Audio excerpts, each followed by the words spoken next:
当地时间12月9号凌晨，莫斯科紧急情况部门发布信息，莫斯科市北郊的大型购物中心突发火灾，并且引发爆炸。同样是当天的情况，莫斯科紧急情况部门发布信息，莫斯科市中央环线地铁站弗拉德金诺附近的一座行政大楼也莫名起火了。那么这两起事故呢，究竟是意外还是有人策划？如果是蓄意纵火，又是谁干的？别着急，咱们接着往下看。根据俄方的说法，购物中心起火是因为一家家装店工人进行焊接作业时违反安全技术规程所致的。火灾发生后，消防人员迅速开展了灭火救援工作。由于建筑结构特点与屋顶坍塌的缘故，灭火工作变得非常复杂，火势迅速扩大。现场明火在莫斯科时间10点40分被扑灭，起火的家装商场已经被完全烧毁，只有承重结构还未倒塌。据了解，俄罗斯的火警级别通常分为5级，这次火灾呢，按其复杂性被定为4级。截止到12月9号18点，灾情共造成1人死亡。同样是当天的事情，莫斯科紧急情况部门又发布消息，称首都莫斯科市中央环线地铁站弗拉德金诺附近的一座行政大楼起火，目前伤亡情况不详。综合2起火灾，俄方称不排除有人为纵火的可能。毕竟最近俄境内发生火灾与爆炸的事故频率实在是太高了。大约10多天前呢，莫斯科州也是有一家旅馆突然起火，现场火光冲天，旅馆内的民众恐慌地四散奔逃。紧急情况部门称，有200多人从建筑中被疏散。旅馆火灾之后呢，仅仅过了4天，俄罗斯伊尔库茨克州的一家石油化工厂又一次发生火情。当地紧急情况部门立刻展开了灭火工作，并对厂内设备进行冷却。由于反应迅速，大火很快被扑灭。所幸的是，这2场火灾都未造成人员伤亡。但是由于仅9日当天就发生了2起火灾，再加上前几次事故发生的时间也太过紧凑，因此不得不让人怀疑，这背后呢，会不会有人暗中策划？大兵认为，如果真的是人为纵火所致，那么俄方的头号怀疑对象肯定是乌克兰特工了。首先11月末，俄联邦国家安全局阻止了一起乌克兰破坏小组针对俄本土的偷袭行动。这个破坏小组由乌克兰特工组成，携带有4枚地雷与4公斤炸药。被乌特工盯上的是位于俄罗斯西部的沃罗涅什地区，他们想对这个地区的军事设施与电力设施下手。但是这一行动尚未成功实施，就被俄安全局察觉。正当3人在藏身处筹划时， FSB 展开了抓捕工作。经过一番激烈的对峙后，双方展开枪战，最终呢 FSB 占据上风，3人当场牺牲。至此呢，乌特工的这一行动彻底宣告失败了。这件事情对俄罗斯而言确实很险，一旦3名乌特工偷袭成功，作为目标的俄军事设施与电力设施都会面临无法使用的危机。这不仅会给俄军的后勤补给造成麻烦，还会导致俄境内民众陷入一片恐慌情绪当中，甚至对俄政府失去信心。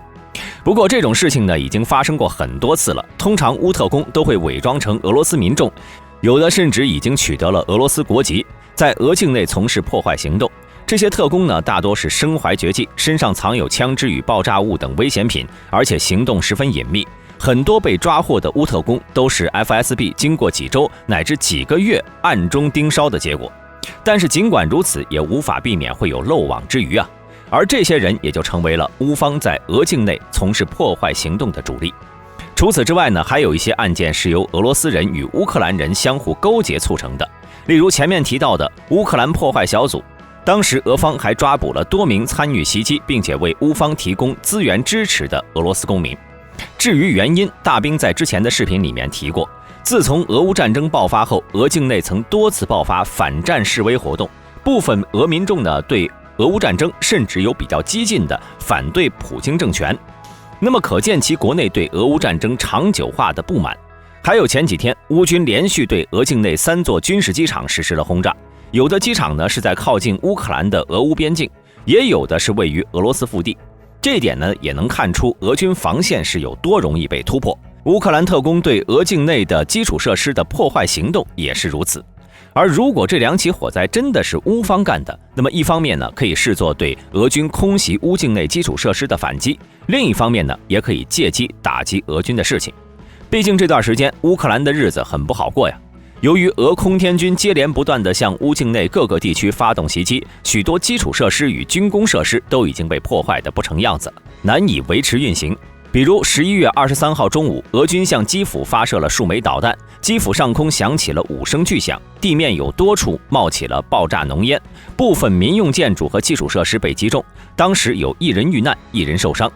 除了基辅外呢，文尼察、利沃夫、波尔塔瓦和基辅州等地呢，在当天也发生了爆炸。事后乌方证实，均为俄军的导弹和无人机攻击。多处重要基础设施遭到袭击，乌克兰国内所有的核电站以及大多数火力和水力发电站都暂时停机了，输电设施也遭到破坏。随后，乌克兰电网公司宣布，乌克兰全境进入停电状态。基辅市长也带来另外一个坏消息，基辅所有地区停止供水，时隔1天，基辅部分地区的供电才恢复。虽然停电在我们看起来是没有什么，但是对于战争时期的乌克兰来说，那影响可就太大了。部分交通系统因停电处于无法使用的状态，直接导致乌克兰向战区运送士兵、武器装备和弹药的铁路运输中断。可见能源设施的损毁对乌军的影响非常巨大，甚至可以在关键时刻帮助俄军扭转战局。而值得注意的是，按照乌克兰总参谋部的消息，乌克兰防空部队在袭击当日表现得相当出色，成功击落了来袭的51枚 KH-101、KH-555 巡航导弹，以及5架俄制的柳叶刀无人机，仅有19枚导弹拦截失败，成功拦截比例高达 72.86%， 这是一个令人难以信服的拦截比例，尤其是放在乌克兰全境停电的大背景下，让外界更是难以相信。如果乌方能通过派遣特工的方式以牙还牙，对俄境内的基础设施进行大规模的破坏，那么乌军在能源问题上的劣势兴许还能抵消一部分。